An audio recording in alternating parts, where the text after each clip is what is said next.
할렐루야, 사랑하는 세종학 영가족 모두에게 주님의 평강을 전합니다. 오늘은 날마다 솟는 샘물 3월 17일 본문 요한복음 8장 1절에서 11절의 말씀을 함께 묵상하려고 합니다. 오늘 본문은 웬만한 사람들은 그 스토리를 다 알고 있을 정도로 유명한 내용입니다. 가늠하다 잡혀온 한 여인이 용서받은 이야기입니다.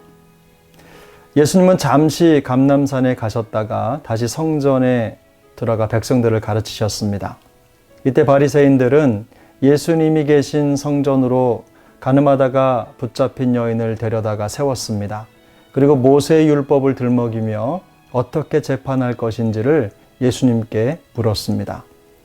어떻게 하면 예수를 잡을 수 있을지를 궁리하던 바리새인들에게 가늠한 여인에 대한 재판은 예수님을 잡을 수 있는 최고의 기회였습니다.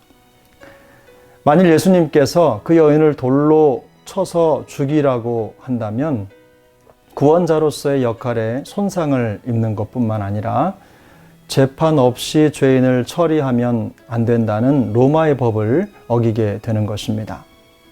반대로 여인의 처벌을 반대하면 모세의 율법을 어기는 것이 되므로 율법을 멸시한다는 죄목을 입게 될 것이 뻔했습니다. 둘 중 어느 것을 선택하든 예수님은 올무에 걸릴 것입니다. 성경 기록자 요한은 이것이 예수님을 시험하기 위한 의도라고 숨겨진 속내를 드러냅니다. 여기서 우리가 주목해야 할 대목은 바리새인들이 율법을 사용하는 동기입니다.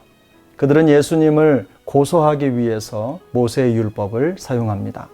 실제로 바리새인들이 말하는 모세의 율법을 간음한 여인에게 적용하기 위해서는 여인뿐만 아니라 간음의 상대자인 남자도 함께 처벌을 해야 했습니다.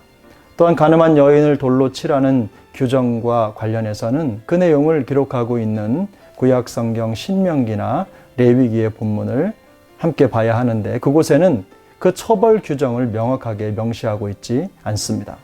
처음부터 바리새인들의 의도 자체가 예수님을 올무에 걸리게 하기 위한 음모였음을 드러내는 대목입니다.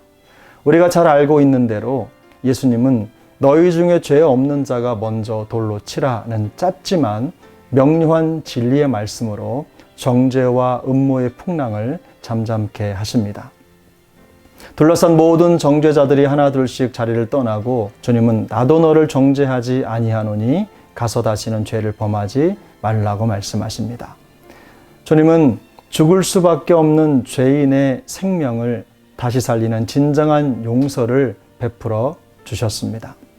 주님은 이 사건을 통해서 인간의 죄를 해결할 수 있는 진정한 메시아라는 것을 드러내십니다. 그리고 주님께서 이 땅에 오신 목적은 죄로 인하여 당연히 죽을 수밖에 없는 죄인들을 사랑하시고 용서하심으로 다시 생명을 얻게 하시기 위한 것임을 보여주시는 것입니다.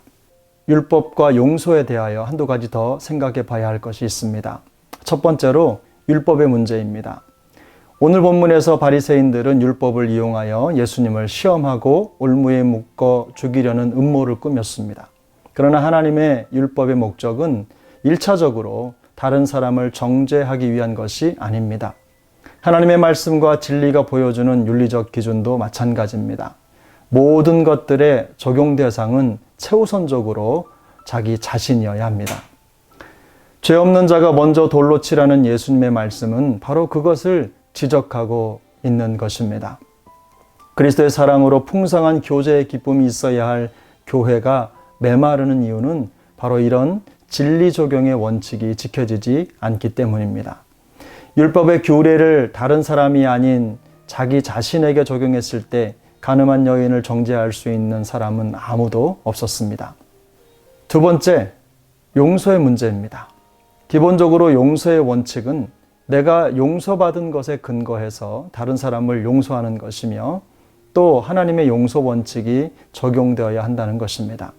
주님께서는 나도 너를 정죄하지 아니하노니 라는 말씀을 통해서 받은 용서의 깊이와 넓이가 얼마나 큰 것인지를 보여주십니다. 예수님께서는 그 자리에 쪼그리고 앉으셔서 손가락으로 무언가를 적으셨습니다. 만약 주님의 그 손가락이 우리를 향한다면 누구도 주님의 정죄를 피할 수 있는 사람은 없습니다. 그런 우리를 십자가의 보혈로 씻어주시고 용서해 주신 것입니다. 우리가 받은 용서는 도저히 용서받을 수 없는 죄인이 정죄받아야 마땅한 죄의 빛을 완전히 탕감받았다는 법적인 판결에 근거합니다. 이것이 우리가 누리고 있는 하나님의 은혜입니다. 이 은혜의 원리를 잊지 않을 때 진정한 용서의 은혜를 깨닫게 되고 다른 사람을 필요 이상으로 정죄하는 실수를 범하지 않게 됩니다. 누군가를 용서하는 것도 주님의 은혜가 필요합니다. 내 마음대로 할 수 있는 것이 아닙니다. 이런 용서의 은혜가 우리 세종항 영가족들의 삶에 가득 차 넘치기를 바랍니다. 오늘은 이렇게 기도합시다. 은혜로운 하나님 아버지, 우리에게 용서의 은혜를 주옵소서. 예수님의 이름으로 기도합니다. 아멘. 오늘 하루도 주님과 동행하는 믿음의 여정이 되시기를 예수님의 이름으로 축복합니다.